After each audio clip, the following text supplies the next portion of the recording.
Hello friends, legal literacy channel में आपका स्वागत है। फ्रेंड्स, अभी हम लोगों ने स्टार्ट किया है जो कॉन्स्टिट्यूशन सीरीज़।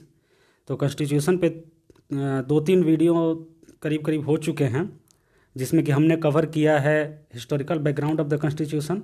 जो हिस्टोरिकल बैकग्राउंड का दोनों part, company rule and crown rule.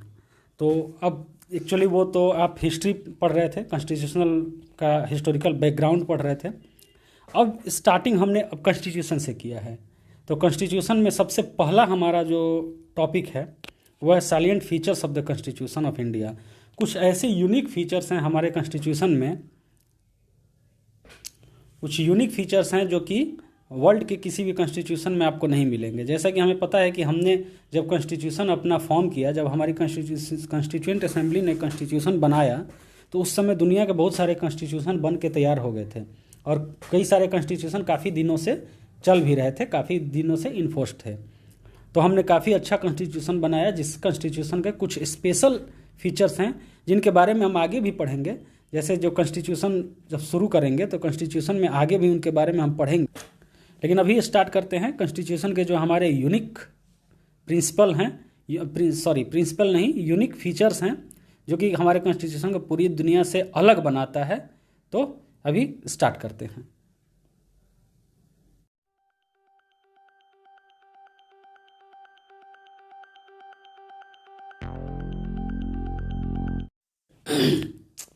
Friends, जैसा कि आप देख रहे हैं कि हमने स्टार्ट किया है salient features of the constitution of India. तो इसमें कुछ ऐसे फीचर्स के बारे में बात करेंगे जो कि काफ़ी यूनिक हैं।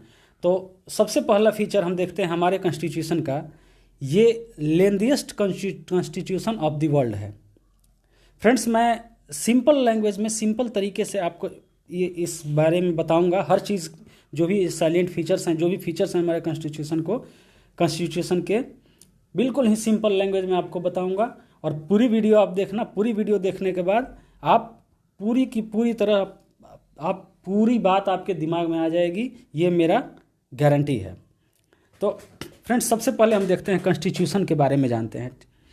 कॉन्स्टिट्यूशन दो तरह के होते हैं। कॉन्स्टिट्यूशन दो तरह के होते हैं, एक होता है रिटेन कॉन्स्टिट्यूशन, एक अनरिटेन कॉन्स्टिट्यूशन। रिटेन कॉन्स्टिट्यूशन हम जैसे एग्जांपल लेते हैं अमेरिकन कॉन्स्टिट्यूशन का, यूनाइटेड स्टेट्स ऑफ अमेरिका का कॉन्स्टिट्यूशन रिटेन है। अनरिटेन कॉन्स्टिट्यूशन मतलब ब्रिटेन का, ब्रिटिश कॉन्स्टिट्यूशन। अब अनरिटेन कॉन्स्टिट्यूशन में फ्रेंड्स कंफ्यूज मत होना कि ये पूरी तरह से बिना लिखा हुआ दिमाग में चल रहा चीज़ नहीं है। अनरिटेन का मतलब कि कॉन्स्टिट्यूशन पूरी तरह से नहीं लिखा गया है। कॉन्स्टिट्यूशन में कुछ पावर्स दिए हुए गए हैं कि इन पे आप रूल बना सकते हैं। ब्रिटिश पार्लियामेंट के पास पावर दिया गया है हर चीज़ का, तो उसको अनरिटेन कॉन्स्टिट्यूशन ब्रिटिश का कहा जाता है। तो इसमें आता है सबसे पहले हमारा तो रिटेन कॉन्स्टिट्यूशन है। तो ये lengthiest written constitution of the world है हमारा कॉन्स्टिट्यूशन। तो इसमें क्यों ये है, आप आगे पढ़ते हैं, आगे देखते जाते हैं। ये हमारा कॉन्स्टिट्यूशन बिल्कुल कॉम्प्रिहेंसिव है, इलेबोरेटेड है और डिटेल्ड है। अब इसका मतलब आप समझिए, ये एक डॉक्यूमेंट है जो कि कॉम्प्रिहेंसिव है, इलेबोरेटेड है, डिटेल्ड है। अब हमारे कॉन्स्टिट्यूशन ऑफ इंडिया में एक एक चीज़ आपका सब रिटेन है, सब कुछ लिखा हुआ है, किसी भी चीज़ को छोड़ा नहीं गया है। अब कितना बड़ा है आप ये देखो। ओरिजिनली इसमें क्या क्या थे, एक प्रीएम्बल था, 395 आर्टिकल्स थे, 22 पार्ट्स थे, 8 शेड्यूल्स थे। बहुत सारे अमेंडमेंट होते गए। अमेंडमेंट होने के बाद क्या हुआ, प्रीएम्बल अभी भी है, हालांकि प्रीएम्बल में भी कुछ अमेंडमेंट हुए हैं, वो आगे प्रीएम्बल का चैप्टर जब हम शुरू करेंगे तो देखेंगे। अब 395 की जगह 465 आर्टिकल्स हैं, 22 पार्ट्स की जगह 25 पार्ट्स हैं, और 8 शेड्यूल्स की जगह 12 शेड्यूल्स हैं। कई सारे अमेंडमेंट होने के बाद पार्ट 8 के 20 आर्टिकल्स डिलीट कर दिए गए।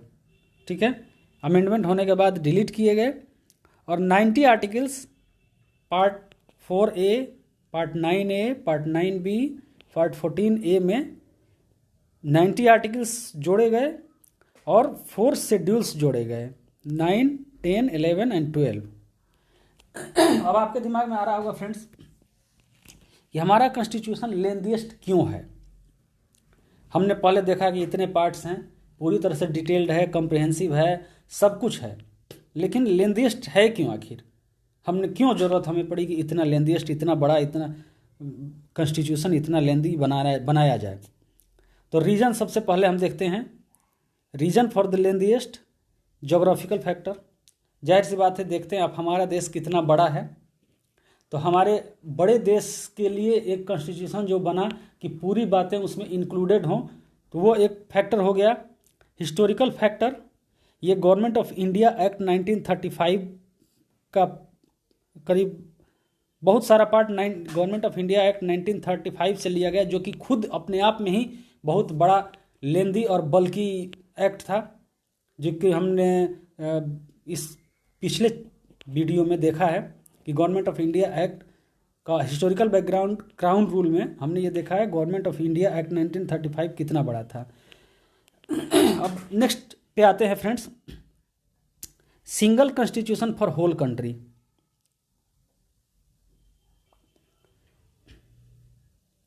Single constitution for whole country unlike USA. अब जैसे कि आप पढ़े होंगे या फिर नहीं जानते होंगे, तो मैं बता दे रहा हूँ कि यूनाइटेड स्टेट्स ऑफ अमेरिका में एक सेंट्रल का कॉन्स्टिट्यूशन है, फेडरल कॉन्स्टिट्यूशन एक है, और दूसरा कॉन्स्टिट्यूशन है अलग अलग राज्यों के लिए अलग अलग कॉन्स्टिट्यूशन है। तो वो जाहिर सी बात है कि वो कॉन्स्टिट्यूशन उतना लेंदी और उतना बल्कि नहीं होगा जितना कि हमारे पूरे देश के लिए एक कॉन्स्टिट्यूशन बल्कि हो जाएगा। नेक्स्ट रीजन है dominance of legal luminaries in the constituent assembly. जो कॉन्स्टिट्यूएंट असेंबली को हमने देखा है, कॉन्स्टिट्यूएंट असेंबली में हमारे कॉन्स्टिट्यूएंट असेंबली जो बनी थी उसमें मैक्सिमम जो पर्सन्स थे, मैक्सिमम मेंबर्स थे, वो लीगल फील्ड से थे, लॉयर्स थे, जैसे B.R. अम्बेडकर, जवाहरलाल नेहरू, और जो भी मैक्सिमम लोग थे वो लॉयर्स थे। तो उनके एक्सप्लेनेशन का, उनके इंटरप्रिटेशन का डिटेल्ड तरीका कुछ अलग होता है। तो वो उन्होंने उस चीज़ को, एक एक चीज़ को पूरी तरह से समझा के लिखा है ताकि कोई कन्फ्यूजन बाद में क्रिएट, जैसे हमारे कॉन्स्टिट्यूशन में काफ़ी डिटेल्ड में एक्सप्लेनेशन किया गया है। जैसे हमने स्टार्टिंग में देखा, एलिबरेटिव, कॉम्प्रिहेंसिव और डिटेल्ड डॉक्यूमेंट है, तो काफ़ी डिटेल में एक्सप्लेनेशन किया हर चीज़ का। जैसे ये हमारे कॉन्स्टिट्यूशन में सिर्फ और सिर्फ गवर्नेंस का प्रिंसिपल ही नहीं डिस्कस किया गया है, बल्कि इतना तक डिस्कस किया गया है कि एडमिनिस्ट्रेशन कैसे होगा। तो ये सारी चीज़ें इतने डिटेल से डिस्कस की गई है, इसलिए ये सबसे बहुत बड़ा लेंदी, सबसे लेंदी और सबसे बड़ा कॉन्स्टिट्यूशन हो गया है। कुछ ऐसे मामले होते हैं जिनको कि आजकल की जो डेमोक्रेटिक कंट्रीज़ हैं उसने लेजिस्लेशन पे छोड़ दिया है। जैसे ब्रिटेन का कॉन्स्टिट्यूशन का हमने जिक्र किया कि ब्रिटेन के कॉन्स्टिट्यूशन में क्या है। तो ब्रिटेन के कॉन्स्टिट्यूशन में बहुत सारी चीज़ें ऐसी हैं कि आप इस पे चाहे जो रूल बना लें, जो भी एक्ट पास कर ले, जो भी कानून बना ले, वो पार्लियामेंट पे, लेजिस्लेशन पे छोड़ दिया गया है। लेकिन इसको भी हमारे कॉन्स्टिट्यूशन में पूरी तरह से कॉन्स्टिट्यूशन में ही डॉक्यूमेंट किया गया है, डॉक्यूमेंटेड है कि ये चीज़ ऐसे ऐसे चीज़ इस पे इस तरह से एक्ट बनेगा, इस तरह से रूल बनेगा। तो ये लेंथीएस्ट कॉन्स्टिट्यूशन होने का ये सारे कारण हैं। नेक्स्ट आते हैं, नेक्स्ट हमारा फीचर है ये ड्रॉन फ्रॉम वेरियस सोर्सेज, मतलब बोरोड कॉन्स्टिट्यूशन। हमारा कॉन्स्टिट्यूशन बोरोड कॉन्स्टिट्यूशन है। फ्रेंड्स, जब हमने पहले डिस्कस किया कि जब हमारा कॉन्स्टिट्यूशन बन रहा था तो बहुत सारी कंट्रीज़, बहुत सारे डेवलप्ड कंट्रीज़ जो यूरोपियन कंट्रीज़, अमेरिकन कंट्रीज़ थे, जिनका कॉन्स्टिट्यूशन बन के तैयार हो गया था और इन्फोर्स था, काफ़ी दिनों से वो कॉन्स्टिट्यूशन चल रहा था, तो हमारे लिए बहुत अच्छा था। कुछ लोग बोलते हैं कि जैसे बोरोड कॉन्स्टिट्यूशन है, कॉपी पेस्ट किया है, कहीं ना कहीं से कुछ ना कुछ लिया है, मौलिक नहीं है। लेकिन आप समझो कि हमारे फ्रेमर्स ऑफ द कॉन्स्टिट्यूशन का विजन क्या रहा होगा कि दुनिया भर के कॉन्स्टिट्यूशन को पढ़ के उसमें जो भी चीज़ें बेस्ट हैं, जो भी चीज़ें लगे कि हाँ इंडियन पर्सपेक्टिव से अच्छी हैं, उनको उन लोगों ने बोरो किया, उनको लिया। लेकिन उनको डायरेक्टली नहीं लिया, उनको लेने से पहले उसको इंडियन पर्सपेक्टिव में ढाल के और तब लिया। आगे पढ़ते जाएंगे, धीरे धीरे समझते जाएंगे कि क्या क्या कैसे कैसे ये सब हुआ है। तो फ्रेंड्स, डॉक्टर भीमराव रामजी अंबेडकर, जो कि हमारे कॉन्स्टिट्यूएंट असेंबली के ड्राफ्टिंग कमेटी के प्रेसिडेंट थे, जिनको कहा जाता है कि father of the constitution of India, वो प्राउडली एक्लेम्ड करते हैं कि constitution of India has been formed after ransacking all the known constitution of the world.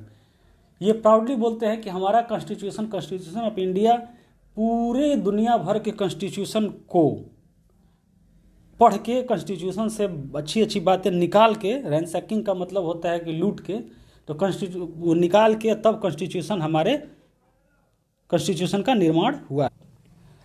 तो कुछ प्रोविजंस के बारे में बात करेंगे फ्रेंड्स, कि कौन कौन से प्रोविजंस किस किस कंट्री से हमने लिया है।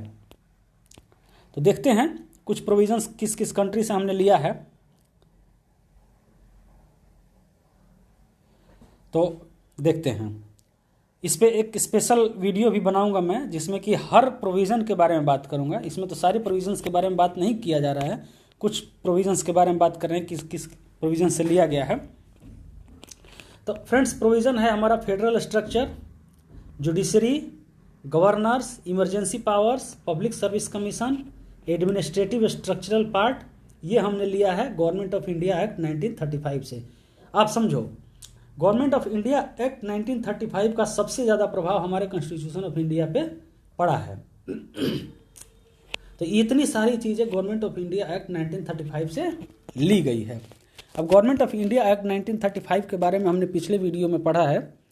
जो पिछला वीडियो है हमारा historical background of the constitution of India का क्राउन रूल का, जो लास्ट वीडियो है पार्ट 3, उसमें हमने गवर्नमेंट ऑफ इंडिया एक्ट 1935 को डिटेल्ड में पढ़ा है। अब आगे बढ़ते हैं।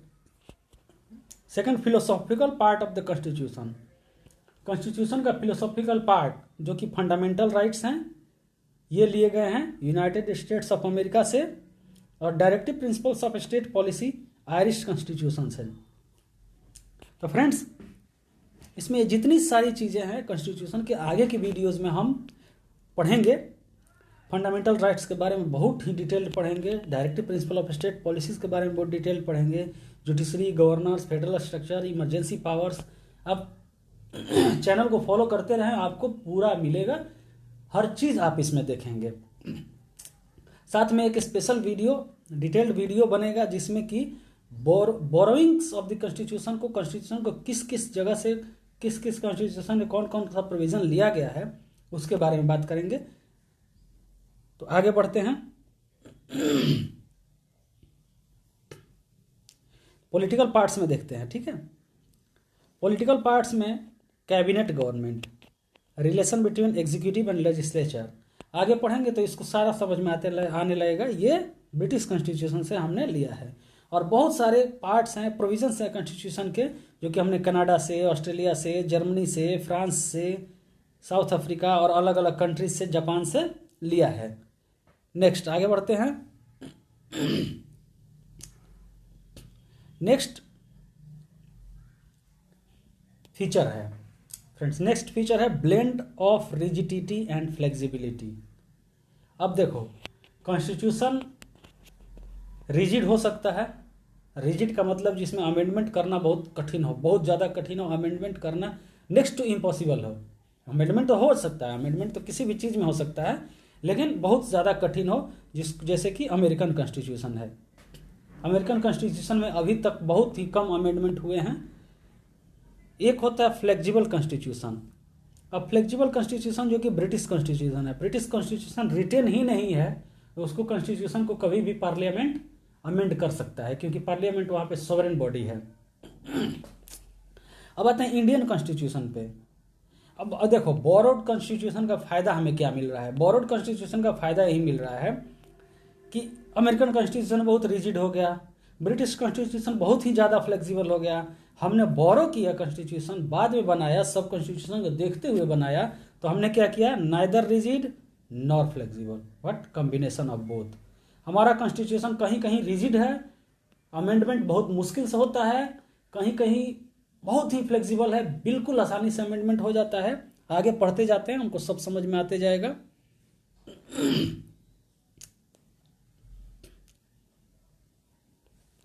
आगे बढ़ते हैं।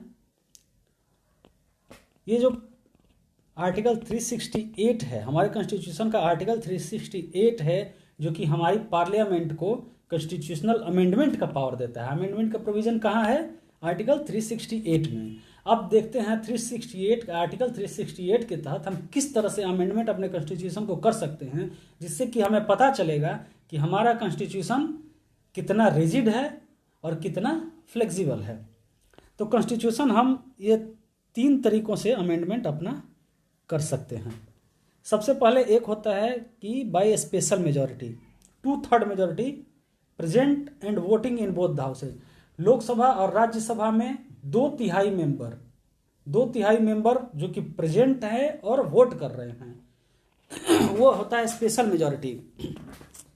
एक तो ये तरीका हो गया, राज्यसभा में या लोकसभा में बिल इंट्रोड्यूस हुआ, अमेंडमेंट एक्ट बिल इंट्रोड्यूस हुआ, उसमें 2/3 मेजॉरिटी से पास हो गया।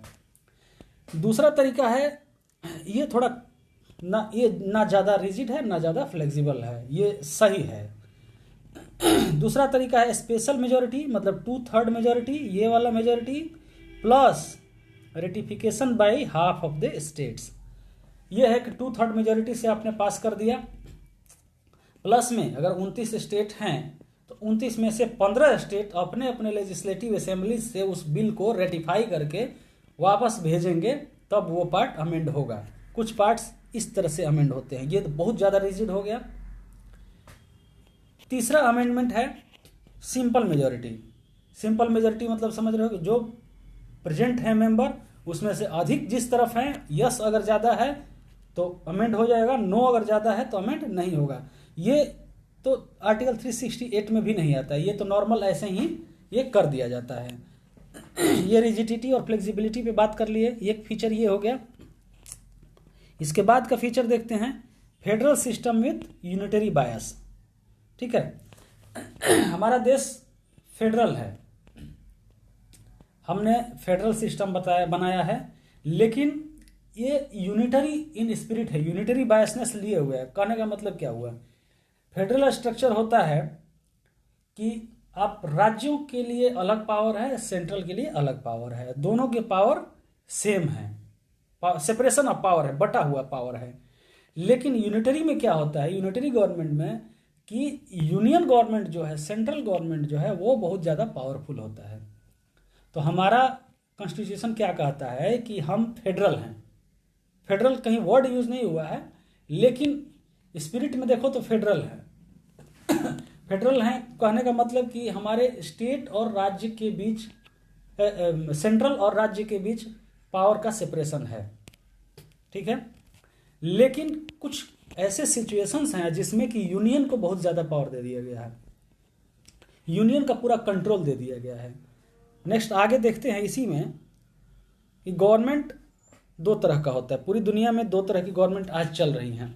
एक तो फेडरल जो कि यूनाइटेड स्टेट्स ऑफ अमेरिका में, जहाँ की पूरी तरह से बंटवारा है, कोई किसी के कार्यक्षेत्र में अतिक्रमण नहीं कर सकता है। दूसरा यूनिटरी गवर्नमेंट है। यूनिटरी गवर्नमेंट कहाँ है? यूके में, यूनाइटेड किंगडम में, जो है सो सेंट्रल है। लेकिन हमारे देश में थोड़ा अलग माहौल है। बताए तो जो भी बोरो कॉन्स्टिट्यूशन का यही फायदा है। अब थोड़ा सा देख लेते हैं यूनिटरी गवर्नमेंट और फेडरल गवर्नमेंट का जो कैरेक्टरिस्टिक्स क्या होते हैं उनके बारे में थोड़ा बात करते हैं। फेडरल गवर्नमेंट में होता है कि 2 governments with balance of power. अब जैसे हमारे यहाँ है, एक सेंट्रल गवर्नमेंट है, एक राज्य सरकार है, स्टेट गवर्नमेंट है। 2 गवर्नमेंट हैं, अलग अलग पावर है उनके पास, बैलेंस किया हुआ है पावर का। यूनिटरी गवर्नमेंट में सेंटर स्ट्रांग होगा, स्टेट के पास ज़्यादा पावर नहीं होगा। नेक्स्ट आगे बढ़ते हैं। फेडरल गवर्नमेंट में डिवीजन ऑफ पावर होता है, स्टेट का पावर अलग, सेंट्रल का पावर अलग। फिर एक रिटन कॉन्स्टिट्यूशन होता है, कॉन्स्टिट्यूशन की सुप्रीमेसी होती है, सबसे बड़ा कॉन्स्टिट्यूशन होता है, कॉन्स्टिट्यूशन रिजिड होता है, जुडिशरी इंडिपेंडेंट होती है। अब आगे बढ़ते हैं, यूनिटरी में देखते हैं। सिंगल सिटीजनशिप होता है, सिंगल कॉन्स्टिट्यूशन भी होता है, फ्लेक्सिबल कॉन्स्टिट्यूशन होता है इनका, जैसे ब्रिटेन का फ्लेक्सिबल है, और इंटीग्रेटेड जुडिशरी होता है। इंडिपेंडेंट इसमें होता है, इंटीग्रेटेड इसमें होता है। अपॉइंटमेंट ऑफ स्टेट गवर्नर होता है, आगे गवर्नर लिखा हुआ है। अब जैसे इंटीग्रेटेड और इंडिपेंडेंट जुडिशरी में डिफरेंस क्या होता है, इंटीग्रेटेड क्या होता है, ये सारी बातें मैं आगे बताऊंगा।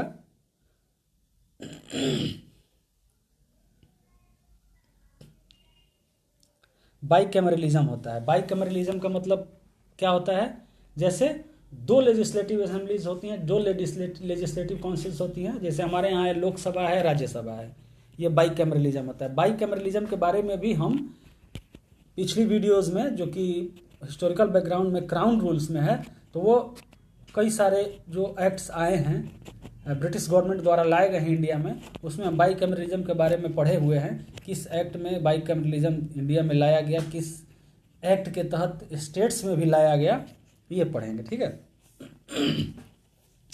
आगे बढ़ते हैं। फेडरेशन वर्ड का कहीं यूज नहीं हुआ इंडियन कॉन्स्टिट्यूशन में, इसकी जगह पे हमने क्या यूज किया है, यूनियन ऑफ इंडिया यूज किया है। देखते हैं, तो India is union of state, not the federation of state. अब फेडरेशन ऑफ स्टेट क्यों नहीं है, हम क्यों यूनियन ऑफ स्टेट हैं, क्योंकि ये दो स्टेट्स या तीन स्टेट्स या बहुत सारे स्टेट्स के बीच का एग्रीमेंट से इंडिया नहीं बना है। यूएसए किस चीज से बना है, अलग अलग स्टेट्स ने एग्रीमेंट किया कि हम एक साथ रहेंगे, हमारे ये पावर्स रहेंगे, ऐसे वैसे, इससे ये बना है। यूएसए में क्या था, अब ऐसा नहीं है, लेकिन क्या था कि यूएसए जब एग्रीमेंट करके बना था, तो यूएसए में हर स्टेट के पास पावर था कि कभी भी यूएसए से वो अलग हो सकते हैं। लेकिन इंडिया में ऐसा कभी नहीं रहा है, ना तो एग्रीमेंट हुआ है और ना ही आपको अलग होने का पावर है।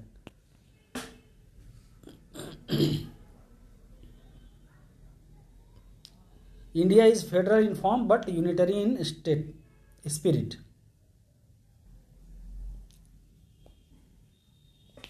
कुछ eminent personalities of the world हैं जो कि हमारे इंडियन कॉन्स्टिट्यूशन के बारे में उनके व्यूज़ क्या हैं, अब व्यूज़ में मैं बता दे रहा हूँ। जैसे केसी वियरे ने कहा कि हमारा कॉन्स्टिट्यूशन क्वासी फेडरल है। अब क्वासी फेडरल का मतलब क्या होता है, क्वासी का मतलब क्या होता है, क्वासी जुडिशियल, जैसे क्वासी जुडिशियल है तो अर्ध न्यायिक, उसी तरह क्वासी फेडरल मतलब अर्ध फेडरल। हमारा कॉन्स्टिट्यूशन कभी फेडरल हो जाता है और जब जरूरत होती है तो यूनिटरी भी हो जाता है। अलग अलग फंक्शन, अलग अलग फीचर्स हैं, अलग अलग जगह पे अलग अलग यूज है। मॉरिस जोन्स ने कहा बार्गेनिंग फेडरलिज्म, फेडरलिज्म तो हमारे यहाँ है, लेकिन फेडरलिज्म को हम कभी भी बार्गेन कर सकते हैं। बार्गेन करने का मतलब फेडरलिज्म को कभी भी हम हटा सकते हैं, जरूरत के हिसाब से कभी भी जोड़ सकते हैं। इस तरह से हमारे कॉन्स्टिट्यूशन में प्रोविजंस दिए हुए हैं। ग्रैनविल ऑस्टिन ने कहा है कोऑपरेटिव फेडरलिज्म। कोऑपरेटिव फेडरलिज्म कहने का मतलब कि फेडरलिज्म आपस में सामंजस्य बना के रखता है, फेडरलिज्म और यूनियन आपस में सामंजस्य बना के रखा हुआ हमारे कॉन्स्टिट्यूशन में, जब जैसी जरूरत होती है हम वैसा कर लेते हैं। और आइवर जेनिंग्स ने क्या कहा है, आइवर जेनिंग्स ने कहा कि फेडरेशन विद सेंट्रलाइजेशन टेंडेंसी, हमारा कॉन्स्टिट्यूशन फेडरेशन तो है लेकिन जो टेंडेंसी है इसका सेंट्रलाइजेशन है, मतलब सेंट्रल के पास स्पेशल पावर्स हैं जो कि कभी भी स्टेट्स पे इम्पोज कर सकता है। नेक्स्ट फीचर देखते हैं। नेक्स्ट फीचर में हमने लिया है पार्लियामेंट्री फॉर्म ऑफ गवर्नमेंट। ये कहाँ से लिया है, ये हमने लिया है ब्रिटिश गवर्नमेंट से। गवर्नमेंट देखो दो होती हैं, एक पार्लियामेंट्री फॉर्म ऑफ गवर्नमेंट है, दूसरा प्रेसिडेंशियल फॉर्म ऑफ गवर्नमेंट है। अब आगे देखते हैं पार्लियामेंट्री फॉर्म ऑफ गवर्नमेंट में क्या होता है। ये cooperation and coordination between legislative and executive organs पे बेस्ड होता है। अब एग्जीक्यूटिव क्या होता है, एग्जीक्यूटिव मतलब आपका काउंसिल ऑफ मिनिस्टर्स हो गया या फिर जो भी ये ब्यूरोक्रेट्स हो गए, एग्जीक्यूटिव होते हैं। लेजिस्लेटिव क्या हो गया, आपका पार्लियामेंट। तो पार्लियामेंट और काउंसिल ऑफ मिनिस्टर्स में कोऑपरेशन हो, कोऑर्डिनेशन हो, इस तरह से पार्लियामेंट्री सिस्टम चलता है। ठीक है, नेक्स्ट देखते हैं। इसको वेस्टमिंस्टर मॉडल ऑफ गवर्नमेंट भी कहा जाता है। वेस्टमिंस्टर इसलिए कहा जाता है कि हमने ब्रिटेन से लिया है, इसलिए ब्रिटेन के वेस्टमिंस्टर इसको हो गया। ये रिस्पॉन्सिबल गवर्नमेंट होता है। रिस्पॉन्सिबल गवर्नमेंट मतलब कि they are responsible to the people they are responsible to the legislation, government responsible होती है। कैबिनेट गवर्नमेंट ये होता है। कैबिनेट गवर्नमेंट हमने अब कई बार सुना होगा, कैबिनेट मिनिस्टर, तो मिनिस्टेरियल फॉर्म ऑफ गवर्नमेंट है। सेंटर और स्टेट दोनों में लेजिस्लेशन होता है। अब आ गए प्रेसिडेंशियल फॉर्म में, जो कि यूनाइटेड स्टेट्स ऑफ अमेरिका में है। ये दो ऑर्गन्स जो हैं, एग्जीक्यूटिव एंड लेजिस्लेटिव, दोनों के पावर का सेपरेशन है। पार्लियामेंट्री में हमने क्या देखा, दोनों के पावर का कोऑर्डिनेशन है, कोऑपरेशन है, और ये क्या है, सेपरेशन है, ये अलग हो गया। अब देखो, अब इन दोनों ही फॉर्म को मिक्स करके, ठीक है, इन दोनों ही फॉर्म को, प्रेसिडेंशियल और पार्लियामेंट्री, ठीक है, इन दोनों को फॉर्म करके हमारा इंडियन कॉन्स्टिट्यूशन बना है। दोनों ही फीचर्स हैं इंडियन कॉन्स्टिट्यूशन में। अब आगे देखते हैं। Presence of nominal real executive. Real executive nominal है। नॉमिनल कहने का मतलब हमारे राष्ट्रपति सबसे बड़े एग्जीक्यूटिव पावर हैं, वो नॉमिनल हैं। मेजॉरिटी पार्टी रूल है, जो पार्टी की मेजॉरिटी होगी उसकी सरकार बनेगी। Collective responsibility by the executive to the legislation. जो भी हमारा एग्जीक्यूटिव बॉडी है, काउंसिल ऑफ मिनिस्टर्स हैं या फिर ब्यूरोक्रेट्स हैं या जो भी हैं, वो उनकी रिस्पॉन्सिबिलिटी लेजिस्लेशन की तरफ है। उनको लेजिस्लेशन को जवाब देना है, पार्लियामेंट में जवाब देना है। ये prime ministerial form of government है। ये पीएम और सीएम, पीएम सेंट्रल में और सीएम स्टेट में अपने गवर्नमेंट का लीडर होता है, तो इसलिए इसको prime ministerial form of government कहा जाता है। Dissolution of lower house, Lok Sabha और असेंबली। ये कभी भी लोकसभा और असेंबली का डिजोल्यूशन इसमें हो सकता है। डिजोल्यूशन करने का मतलब भंग हो सकता है, जब सरकार के पास बहुमत नहीं रहता है या फिर किसी वजह से लोकसभा और राज्यसभा को भंग किया जा सकता है। अब हमने पार्लियामेंट्री सिस्टम लिया है ब्रिटेन से, लेकिन ब्रिटेन और इंडिया के पार्लियामेंट्री सिस्टम में कुछ फ़र्क है। वो फ़र्क क्या है? ब्रिटिश पार्लियामेंट सोवरेन है, इंडियन पार्लियामेंट भी सोवरेन नहीं है, फुली सोवरेन नहीं है। इंडियन पार्लियामेंट सोवरेन है, काफ़ी हद तक सोवरेन है, लेकिन फुली सोवरेन 100% नहीं है। इसके फैसलों का, इसके द्वारा पास किए गए बिल्स का, एक्ट्स का जुडिशियल रिव्यू हो सकता है। जुडिशरी इसमें इंटरफेयर कर सकता है, उसको अनकॉन्स्टिट्यूशनल डिक्लेयर कर सकता है। ब्रिटिश पार्लियामेंट के साथ ऐसा नहीं है। ब्रिटिश पार्लियामेंट अपने आप में पूरी तरह से सोवरेन है, ठीक है। सोवरेन मतलब संप्रभु। संप्रभु जैसे हमने कहा था कि कोई भी देश है अगर संप्रभु है, मतलब बाहरी दबाव से मुक्त है। तो ब्रिटिश पार्लियामेंट पूरी तरह से बाहरी दबाव से मुक्त है। इवन जुडिशरी भी उसके फैसलों में इंटरफेयर नहीं कर सकता है। लेकिन इंडियन पार्लियामेंट जो है वो पूरी तरह से बाहरी दबाव से मुक्त नहीं है। जुडिशियल रिव्यू आर्टिकल 13 के तहत किया जा सकता। Thank you friends. Next part अब अगले वीडियो में देखेंगे। ये वीडियो काफ़ी लंबी है, हमने शूट किया था, करीब 1.25 घंटे का वीडियो हो गया है, 1.25 घंटे से अधिक का वीडियो हो गया है। और मेरा फंडा ये है कि एक साथ बैठ के आप बहुत ज़्यादा ना पढ़ें, बहुत ज़्यादा बोर ना हो, इसलिए इसको मैंने कई पार्ट्स में डिवाइड किया है। तो अगला पार्ट अगले वीडियो में, और ऐसे ऐसे करके हम लोग पूरा कंप्लीट कर लेंगे। अगर वीडियो अच्छी लगी हो तो आपको पता ही है क्या करना है। धन्यवाद।